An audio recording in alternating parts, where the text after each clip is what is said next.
Sasako, Sasayangko, Papua.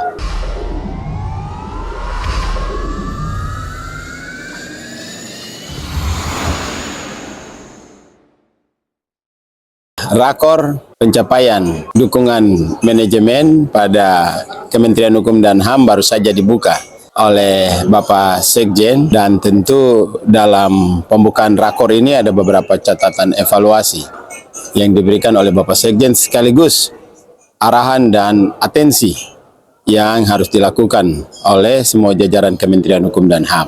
Koreksi yang dilakukan Bapak Sekjen ini berkaitan dengan penguatan reformasi birokrasi, bahwa inti dari reformasi birokrasi adalah melayani masyarakat dengan baik.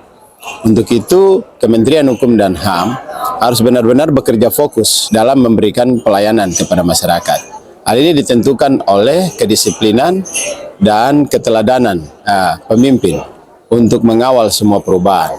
Dengan beberapa koreksi-koreksi yang menjadi hal yang perlu diperhatikan, baik laporan-laporan yang dapat membuat sebuah kementerian dan lembaga mengalami percepatan sesuai dengan tujuan reformasi birokrasi, baik reformasi yang sifatnya tematik, tapi juga reformasi birokrasi berkaitan dengan general. Nah, di dalam penegasan Bapak Sekjen, itu juga berkaitan dengan sinergitas yang dilakukan antar unit eselon 1, termasuk juga di kantor wilayah, bahwa kerja tidak hanya melakukan pemborosan penggunaan keuangan negara hanya dalam bentuk hal-hal yang tidak memberikan output dan outcome, tapi juga bersinergi dalam pengelolaan dukungan anggaran yang ada, sehingga satu divisi tidak bekerja sendiri mengabaikan divisi yang lain, harus sama-sama berkolaborasi.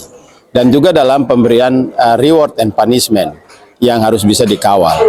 Hal yang juga menjadi catatan kritis Bapak Sekjen adalah semua yang diberi tanggung jawab itu harus benar-benar fokus dengan bekerja untuk bisa menyusun perencanaan, pengendalian, pengawasan dan evaluasi, baik secara mingguan, bulanan, triwulan, semester, supaya melihat proses perubahan kinerja pada satuan di kantor wilayah dan UPT harus benar-benar bergerak.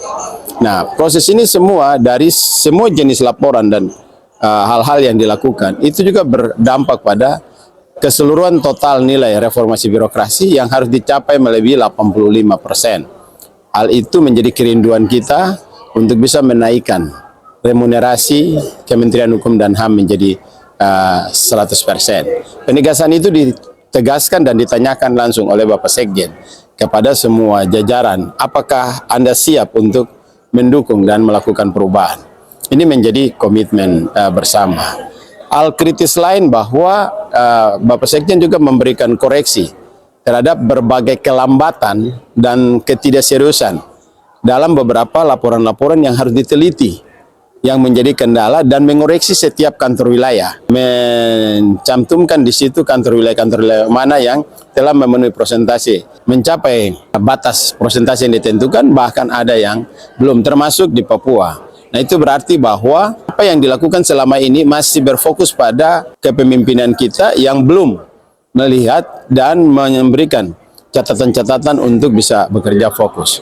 Untuk itu saya juga mengharapkan para kepala divisi harus benar-benar mengawal dan melihat laporan-laporan yang sifatnya harus dilaporkan, yang menjadi laporan kinerja Kementerian Hukum dan HAM melalui Sekretaris Jenderal Kementerian Hukum dan HAM harus benar-benar serius dilakukan.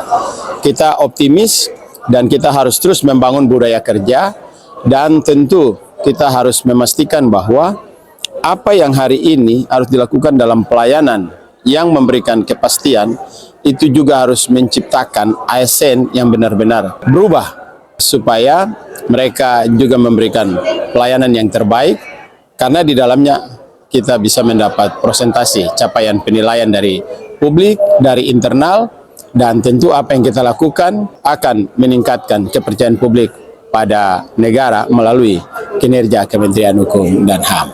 Tuhan memberkati. Berkaryalah untuk sejarah.